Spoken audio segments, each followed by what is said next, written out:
Hello what's everyone and आप सभी को तहे दिल शुक्रिया टू सपोर्ट दिस चैनल। तो सीधा बात करते हैं आज के मेन टॉपिक पे, study visa in Canada. That means कि आज सितंबर 2024 है और सितंबर की आज तारीख भी 24 तारीख है। सो अब आपके माइंड में होगा कि अगर मैं स्टडी वीज़ा को चूज़ करता हूँ, मैं इस ऑप्शन को ऑप्ट करता हूँ, तो मुझे किस प्रोविंस में जाना चाहिए, मुझे कौन सा कोर्स लेना चाहिए, और मेरी अगर प्रोफाइल 12th तक है, या मैंने अगर 12th के बाद आना चाहता हूँ, ग्रेजुएशन के बाद आना चाहता हूँ, मास्टर्स के बाद आना चाहता हूँ, या मेरे पास ये स्किल्स है, तो मुझे आना चाहिए या नहीं आना चाहिए। अगर आना भी है तो मुझे किस प्रोविंस में मूव होना है और किस कॉलेज यूनिवर्सिटी में जाना, कौन सा कोर्स लेना है, इन सिंपल लैंग्वेज, कि मुझे आराम से पार्ट टाइम जॉब मिल जाए और मुझे पीआर मिल जाए सून एज पॉसिबल। बिकॉज अभी जो हालात चल रहे हैं, अभी जो सिनेरियो चल रहा है, it's very difficult right now to get in the candidate PR pathway. और अभी स्टडी वीजा अप्रूवल होना भी बहुत, it's a, you can say it's a biggest task. जरूरी नहीं कि अगर आपको ऑफर लेटर मिल जाए तो आपको पीईएल मिल जाए, आपको अटेस्टेशन लेटर भी मिल जाए, तो जरूरी नहीं है कि आपका वीजा अप्रूव होगा। It's all depend upon your profile, it's all depend upon your IELTS score, आपका प्रोविंस, और आप किस कोर्स में एडमिशन ले रहे हो वो, और आप किस कॉलेज यूनिवर्सिटी में जा रहे हो। तो वीडियो शुरुआत करने से पहले, if you have any question regarding anything, just let me in the comment section. आपको नंबर शो हो रहा है व्हाट्सएप पे, हमें डीएम भी कर सकते हो, आई विल हेल्प यू आउट। और आपको if you need a mini session 1-to-1, you can DM me on Instagram also, और व्हाट्सएप पे जो नंबर शो हो रहा है अभी स्क्रीन पे, आप मुझे इस पर डीएम कर सकते हो, I will definitely help you out. तो सीधा बात करते हैं आज के मेन टॉपिक के regarding, and you will understand by your self कि अब आपको कौन सा पाथवे चूज करना है। कनाडा में जितने भी 13 प्रोविंस हैं, मैं हर चीज को कवर करूंगा। वीडियो माइंड भी थोड़ी बहुत लंबी हो जाएगी, but it would be very helpful for you if you are choosing the study visa pathway. देखो 2023 में अराउंड 7 लाख लोगों का स्टडी वीजा अप्रूव हुआ था। 2024 में 35% लेस था, जो था 4,85,000 का। 2025 में according to the immigration rule और IRCC, according to the immigration minister, जो सिर्फ 4,37,000 ही स्टडी वीजा अप्रूव होगा, जो 10% लेस एज कम्पेयर टू 2024। 2025 में सिर्फ 4,37,000 ही होगा। स्टडी वीजा अप्रूव होना, it would be very hard right now. और इसके अंदर जो 12% जो चीजें रिजर्व्ड है, मतलब seats reserve in terms of study visa के अंदर, वो उनके लिए है जो मास्टर्स में जाते हैं, चाहे वो 1 ईयर कोर्स हो, चाहे वो 2 ईयर कोर्स हो, मिनिमम 12% उनके लिए ही रिजर्व रहेगा। देखो कनाडा का मेन फोकस है कि वो लोग आए जो स्किल बेस्ड कोर्स करते हैं, जो कंस्ट्रक्शन पे जाते हैं, जो हेल्थ के कोर्स करते हैं, या जो प्रोफेशनल कोर्स करते हैं, जो मास्टर्स करते हैं। मास्टर किसी भी चीज़ के अंदर हो, चाहे 1 ईयर की हो, 2 ईयर की हो। ये भी एक रियलिटी है कि 18 सितंबर के अंदर, 18 सितंबर को 2024 को, अगर आप 1 ईयर की मास्टर्स करते हो तो पहले आप स्पाउस वीजा को बुला सकते थे, लेकिन आफ्टर 18 सितंबर अगर आपने 1 ईयर का मास्टर का कोर्स किया हुआ है तो आप अपने स्पाउस को नहीं बुला सकते। That means you have to do masters for minimum 16 months, that means 2 years. आपने 2 ईयर की मास्टर आपके पास होनी चाहिए, या उसमें आप एनरोल होते हो, एडमिशन लेते हो, तभी आप अपने स्पाउस को बुला सकते हो। तभी पॉसिबिलिटी है कि आपके स्पाउस को ओपन वर्क परमिट मिलेगा, उसका वीजा अप्रूव होगा, अदरवाइज पॉसिबिलिटी नहीं है। और वीजा भी अप्रूव होने के अंदर भी, चाहे स्टडी वीजा हो या विजिटर वीजा हो, चाहे स्पाउस वीजा हो, स्टडी वीजा आपको आराम से मिल जाएगा विद इन अ मंथ या 1.5 महीने के अंदर। विजिटर वीजा आपको 2 महीने के अंदर मिल जाएगा, 1.5 महीने में मिल सकता है, और डिपेंड करता है कुछ कुछ पॉलिसीज के ऊपर। अगर पीआर होल्डर है, प्रॉपर स्पॉन्सरशिप लेटर है, तो आपको 1 महीने 1.25 महीने में मिल जाएगा विजिटर वीजा। अगर मैं आपको स्पाउस वीजा के रिगार्डिंग बात करूँ तो it will take 45 to 50 days और 60 days maximum to get the spouse visa approval, means positive result आने में या रिजेक्शन आने में। सो देखो, ये तो हो गई बात वीजा अप्रूवल की उस चीज की। सीधा मुद्दे पे करता हूँ स्टडी वीजा के रिगार्डिंग। देखो, अगर आप कनाडा में आते हो स्टडी वीजा पे, आफ्टर 12th आते हो, तो यही चूज करना, इसके अलावा कुछ भी चूज करते हो तो कोई बेनिफिट नहीं है। You will not able to get into the PR pathway. ना आपके पॉइंट्स बनेंगे, ना आपको पीएनपी में मिल पाएगा, आपको पीआर नहीं मिल पाएगा। आफ्टर 12th आते हो, either go into the Atlantic province. Atlantic में 4 प्रोविंस आते हैं, Nova Scotia, new Brunswick, new फाउंडलैंड and Prince Edward. In 4 province में जाते हो, मिनिमम 2 ईयर की स्टडी करते हो, 0 एक्सपीरियंस होता है, you can file under the PNP. That means her province का अपना पीएनपी होता है, आप फाइल कर सकते हो। It would be very easy for you कि आपको आराम से पीआर मिल जाएगा। आई वुड रिकमेंड यू या मिनिमम 2 ईयर की स्टडी करना, या कोई ग्रेजुएशन कोर्स करना तो ज्यादा बेटर रहेगा। अगर आपके माइंड में है कि मुझे स्किल बेस्ड कोर्स में जाना है, ये मैंने पहले भी बता रखा है, फिर से बता रहा हूँ, अगर आप कोई भी स्किल बेस्ड कोर्स में जाते हो, आइदर आपके पास वैसा एक्सपीरियंस होना चाहिए 1 ईयर का अपनी होम कंट्री के अंदर, या आपके पास 1 ईयर का स्टडी होनी चाहिए उसी सेम फील्ड के अंदर, तभी आपको एडमिशन मिलेगा। अगर आप सोचो कि मैं +2 के बाद जाता हूँ और मुझे स्किल बेस में एडमिशन मिल जाए, चांसेस आर जस्ट 2%। बहुत सारे केस में ऐसा भी होता है कि आपको ऑफर लेटर मिल जाएगा, आपको अटेस्टेशन लेटर भी मिल जाएगा, लेकिन आपका वीजा अप्रूव नहीं होगा क्योंकि आपके पास ना वो पास क्वालिफिकेशन है ना ही पास एक्सपीरियंस है। Either you have to go to into the Atlantic province after 12th या यूकॉन प्रोविंस। वहाँ पे एक ही यूनिवर्सिटी है, यूनिवर्सिटी ऑफ यूकॉन। 2 ईयर की स्टडी करना, 6 मंथ्स का एक्सपीरियंस करना, कोई भी इंडस्ट्री में, कोई भी नॉकआउट में, नॉकआउट 1 2 3 4 5 कोई भी जॉब पोजीशन में, कोई भी इंडस्ट्री में, you are under file under the YNP Yukon ownership program, आपको आराम से PR मिल जाएगा within 1 year after filing. Within 1 year it's would be very easy. अगर आप यूनिवर्सिटी यूकॉन से स्टडी करते हो, आप ओंटारियो में जाओगे, ब्रिटिश कोलंबिया में जाओगे, सस्कैचुअन, अल्बर्टा, मैनिटोबा, कोई बेनिफिट नहीं है। स्पेशली सस्कैचुअन मैनिटोबा में तो कोई बेनिफिट नहीं है। अगर आप साइंस फील्ड्स में जाते हो, इंजीनियरिंग फील्ड में जाते हो, तब थोड़े बहुत चांसेस है हर प्रोविंस के अंदर, अदरवाइज और कोई बेनिफिट नहीं है। PR मिलना बहुत डिफिकल्ट है। अगर आपका स्कोर 500 तक बनता है या 500 के ऊपर बनता है, मीन्स अगर 520 बनता है, then it would be very easy for you to get into the PR pathway. आपको जनरल ड्रॉ के अंदर भी मिल जाएगा, कैटेगरी बेस्ड ड्रॉ में आ तो कैटेगरी बेस्ड ड्रॉ में भी लगा सकते हो। अगर आपका 450 460 बनता है तो नहीं पॉसिबिलिटी है।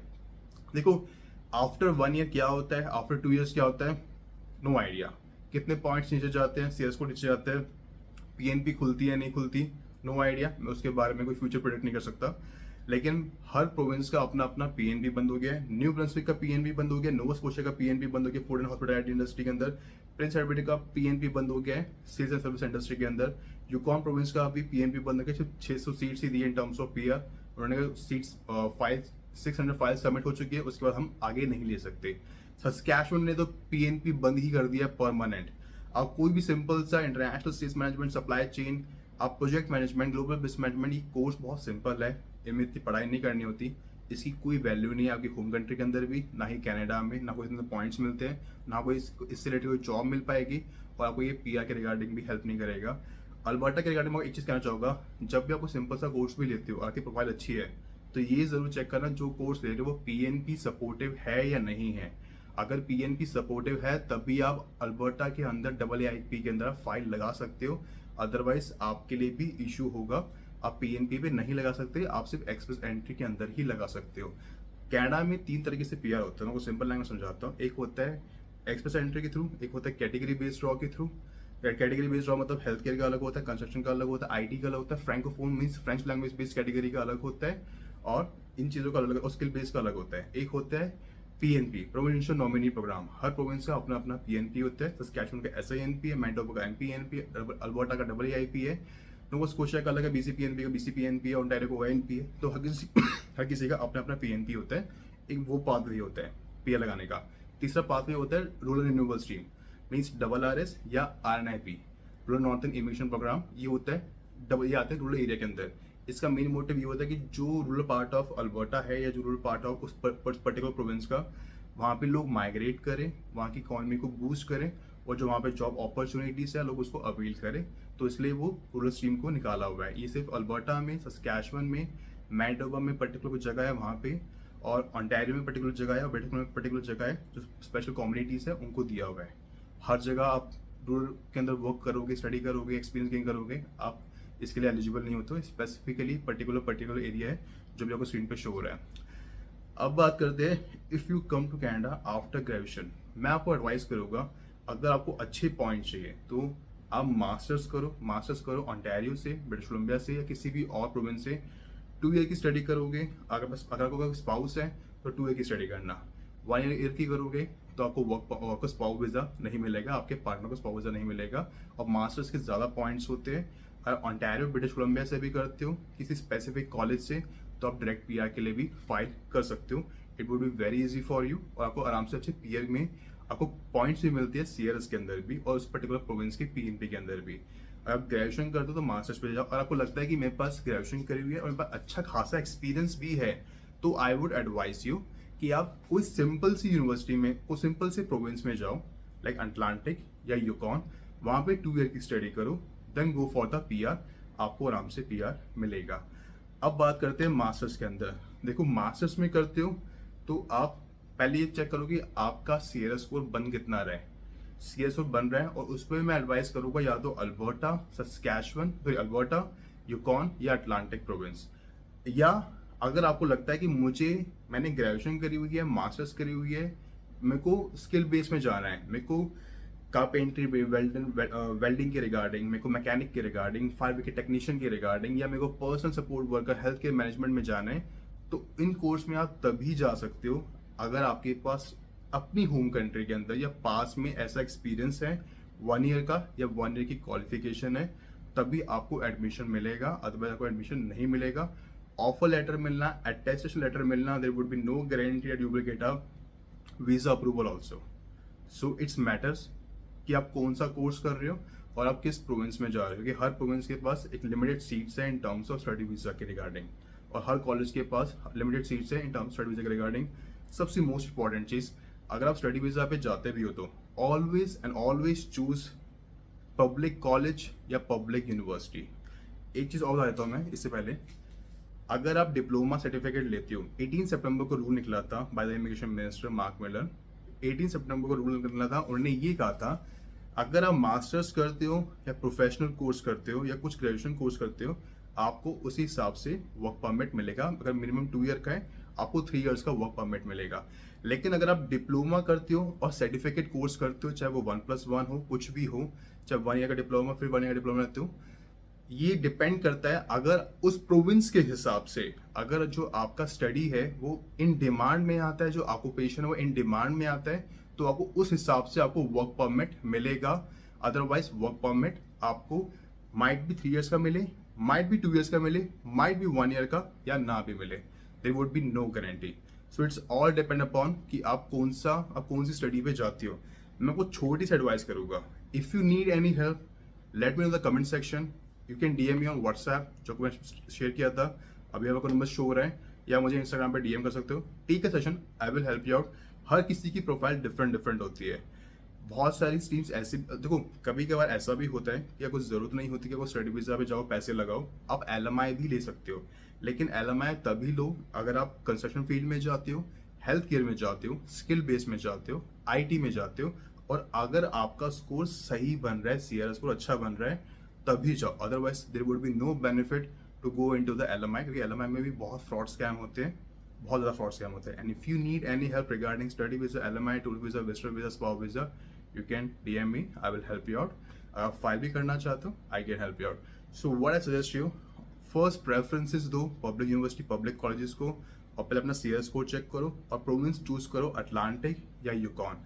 ऑन्टारियो, ब्रिटिश कोलंबिया, बाकी प्रोविंस में तब जाओ जब आपका स्कोर बहुत अच्छा बन रहा हो सीआरएस का, या बहुत इन डिमांड इंडस्ट्री के अंदर आते हो, आप टेक्नीशियन हो, आप हेल्थ केयर में हो, कंस्ट्रक्शन में हो, स्किल बेस में हो, मैकेनिक में हो, आप मशीन ऑपरेटर में हो, तो वैसे कोर्स लेते हो या वैसे कोर्स में हो, तभी जाओ, तभी बेनिफिट होगा। और आप पीएनपी में सिर्फ डिपेंड रहोगे तो बेनिफिट नहीं होगा। और आपकी एज भी बहुत मैटर करती है, your age matters a lot. अगर आप बिटवीन 20-34 के अंदर आते हो, तो आपको लगता है उससे पहले मैं फाइल लगा लूँगा, तो ही आपके बहुत ज़्यादा चांसेस हैं कि आफ्टर 34 आपके पॉइंट्स कम होते जाते हैं। So it would be very difficult for you into also to get into the PR pathway, और आपका स्कोर वैसा बन जाए। सो मैं आपको ये एडवाइस करूँगा, लर्न स्किल्स, और अगर फ्रेंच आप कर सकते हो तो फ्रेंकोफोन टीसीएफ टीएफ का एग्जाम दो, एग्जाम क्लियर करो, B2 लेवल तक का एग्जाम क्लियर करोगे, you can file under the francophone category also, तो आपके लिए और इजी हो जाएगा। अगर आप नहीं भी क्लियर कर पाते हो, एटलीस्ट पॉइंट्स और मिलेंगे, तो आपको जनरल ड्रॉ में आपको और हेल्प करेगा। So this is what I suggest you. और अगर आप 12th के बाद आते हो, सो रिमेंबर वन थिंग जो मैंने स्टार्टिंग में कहा, अटलांटिक प्रोविंस या यूकॉन प्रोविंस, इनके अलावा कहीं जाओगे आपको नहीं मिलेगा पीआर। 2024 के अंदर more than around 8 lakh work permit खत्म हो रहे हैं, चाहे वो क्लोज हो ओपन हो, आपके पास ज़्यादा चांसेस है 2025-26 के अंदर कि पीआर आपको मिल जाए। But make sure you choose the right course, right province, right in experience, आपके पास अच्छा एक्सपीरियंस होना चाहिए, आपका अच्छा सीआर स्कोर बनना चाहिए, तभी कोई बेनिफिशियल है, अदरवाइज कोई बेनिफिट नहीं है। आप सिर्फ इस प्रोविंस तक के खाते रह जाओगे, कोई फायदा नहीं होगा। तो तब तक के लिए goodbye and have a great day. कुछ क्वेश्चन पूछना आपके माइंड में, you can comment in the comment section. तब तक के लिए goodbye and have a great day, take care.